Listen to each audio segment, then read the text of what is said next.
ସବୁବେଳେ ମୁଁ ସମସ୍ତଙ୍କ ବିଷୟରେ ପରିଚୟ ଦିଏ, ସମସ୍ତଙ୍କ ବିଷୟରେ କିଛି ନା କିଛି କୁହେ। ଆଜି ମୋ କବିତା ପାଇଁ ଦୁଇ ପଦ।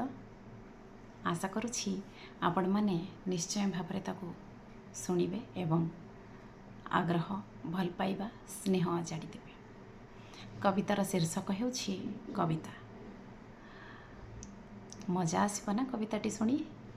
ଚାଲନ୍ତୁ ମୁଁ କବିତାଟି ଆବୃତ୍ତି କରୁଛି ଏବଂ ନିହାତି ଭାବରେ ଆଶା ରଖିବି ଆପଣମାନେ ଏହି କବିତାକୁ ଖୁବ୍ ଭଲ ପାଇବା ଦେବେ ଏବଂ ସ୍ନେହ ଦେବେ।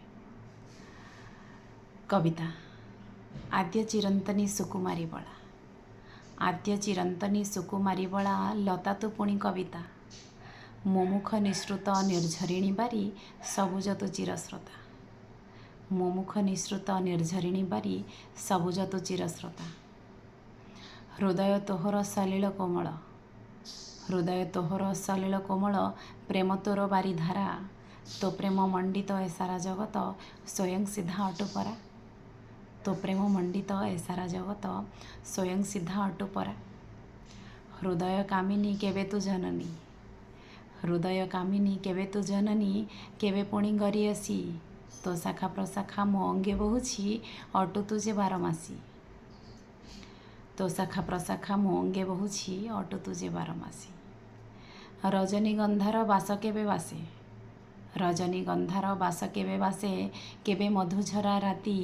ବୈଶାଖ ଝାଞ୍ଜିରେ ତତଲା ପବନ, କେବେ ପୁଣି ନିରିମାଖି।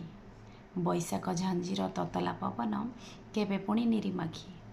ଏହି କବିତା ମାଧ୍ୟମରେ କାହାର ହୃଦୟକୁ ମଲମ ଲଗେଇ ହୁଏ। ଏହି କବିତା ମାଧ୍ୟମରେ କାହାର ହୃଦୟକୁ ଖଣ୍ଡ ବିଖଣ୍ଡିତ କରାଯାଇପାରେ। ଏହି କବିତା ଖାଲି କବିତା ନୁହେଁ, ଏ କବିତା ହେଉଛି ଏକ ଆହ୍ୱାନ, ଏକ ଚିରସ୍ରୋତା ନଦୀ, କେଉଁ ନାୟକର ନାୟିକା। ମୋ ହୃଦୟର ପ୍ରେମ ବାରି, ମୋ ଅକୁହା କଥାକୁ ବର୍ଣ୍ଣୁଥିବା ଏକ ଗାଥା। ଝଙ୍କାରର ସୁରେ ସୁରେ ଯେଉଁ ଗାଥା ସଙ୍ଗୀତ, ତାକୁ ପରିବେଷଣ କରେ ମୋର କବିତା। ଅସୁମାରୀ ଆଶାକୁ ସମସ୍ତଙ୍କ ପାଖରେ ପହଞ୍ଚାଇବାର ମାଧ୍ୟମ ମୋ କବିତା। ଏଇଆ ହିଁ ତ କାହାକୁ ଶାନ୍ତି ପ୍ରଦାନ କରେ ଏବଂ କାହାକୁ ଜାଳି ପୋଡ଼ି ଛାରଖାର କରିଦିଏ। କାହାକୁ କଡ଼ା ଜବାବ ଦେଇଥାଏ ତ ପୁଣି କାହାକୁ ଖୁବ୍ ସମାଲୋଚନା ମଧ୍ୟ କରିଥାଏ। କାହାକୁ ପ୍ରଶଂସାର ମାନପତ୍ରରେ ଲଦି ଦେଇଥାଏ ତ କାହାକୁ ହାତର ଚାପୁଡ଼ା ଠାରୁ ମଧ୍ୟ ଶକ୍ତ ଚାପୁଡ଼ା ଲଗେଇଥାଏ। ବାସ୍ ମାଧ୍ୟମ ମୋ କବିତା। ସେଇଥିପାଇଁ